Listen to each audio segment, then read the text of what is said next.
विज्ञानाने मानवाला विश्वाच्या अगणित रहस्यापर्यंत नेले असताना अजूनही जगाचा निर्माता कुणीतरी दिव्य पुरुष आहे या अंधश्रद्धेवर अटळ विश्वास ठेवणाऱ्या सजीवामध्ये कालोघात बदल घडतात ही साधी वैज्ञानिक सत्यता स्वीकारणे अवघड जाते. सजीवांचे अस्तित्व, त्यांचे टिकून राहणे आणि त्यांची प्रगती ही नैसर्गिक निवडीच्या प्रक्रियेवर आधारित असते, ज्यात पर्यावरणाशी जुळवून घेणारे उपयुक्त गुणधर्म असलेले जीवच टिकतात, प्रजनन करतात आणि ते गुण पुढील पिढ्यामध्ये संक्रमित होतात. याच दीर्घ संत पण सातत्यपूर्ण प्रक्रियेतून उत्क्रांती घडते. अशा ठोस वैज्ञानिक आधारावर उभा असलेला डार्विनचा सिद्धांत मग स्वीकारला जाणार तरी कसा, जेव्हा श्रद्धा विचारावर मात करते. आपण एखाद्या दिव्य पुरुषाची संतती आहोत या भावनिक समजुतीत वाढलेल्या समाजाला डार्विनचे मानवाचे पूर्वज माकड सदृश होते असे सांगितले तेव्हा हादरून जाणे स्वाभाविक होते. सर्वात बुद्धिमान समजल्या जाणाऱ्या मानवाचे पूर्वज माकड ही कल्पनाच अनेकांना असह्य वाटते. परिणामी डार्विनला वेड्यात काढण्यात आले.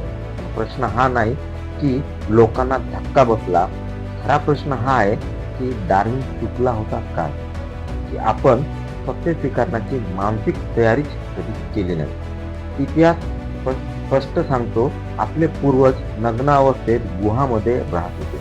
दगडी हत्यारांच्या सहाय्याने त्यांनी जगण्याची लढाई लढली, निसर्गाशी संघर्ष केला आणि हळूहळू आजच्या तथाकथित प्रगत मानव घडला. जर त्या इतिहासाच्या कलेवरावर उभा राहून आपण विकासाची इमारत उभारत असू तर दगडाच्या साधनांनी जीवन जगणाऱ्या मानवी अस्तित्वाची व्याप्ती वळवणाऱ्या आपल्या आदिम पूर्वजांच्या वारशावर पाय देणे ही निव्वळ विकासाची नव्हे तर घोर कृतज्ञतेची आणि बौद्धिक दारिद्र्याची खूण ठरते. मग प्रश्न उपस्थित असा होतो की जिथे अश्मयुगीन मानवाने आपला विकास घडवला त्या टेकडीवरच विकास उभा करायचा का? जगाच्या पातळीवर ओळख निर्माण करण्याची क्षमता असलेली चंद्रपूर जिल्ह्यातील 2 अत्यंत महत्वाची पुरातत्वीय स्थळे आज नामशेष झाली आहेत. एक डायनोसॉरचे गाव म्हणून ओळखले जाणारे पिजदुरा आणि दुसरी पापामिया टेकडी. या स्थळांचे शास्त्रीय जतन व संवर्धन झाले असते तर ही स्थळे केवळ जिल्ह्याची किंवा राज्याची नव्हे तर संपूर्ण जगाची ओळख बनली असती. पर्यटन, संशोधन आणि ज्ञान निर्मितीचे केंद्र म्हणून ही आज जगाच्या नकाशावर ठळकपणे झळकली असती.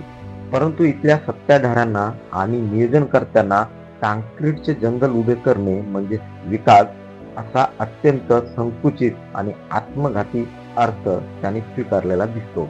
हा विकासाचा गैरसमज नसून आपल्या सांस्कृतिक, वैज्ञानिक आणि ऐतिहासिक वारशाविषयी क्रूर उदासीनता आहे.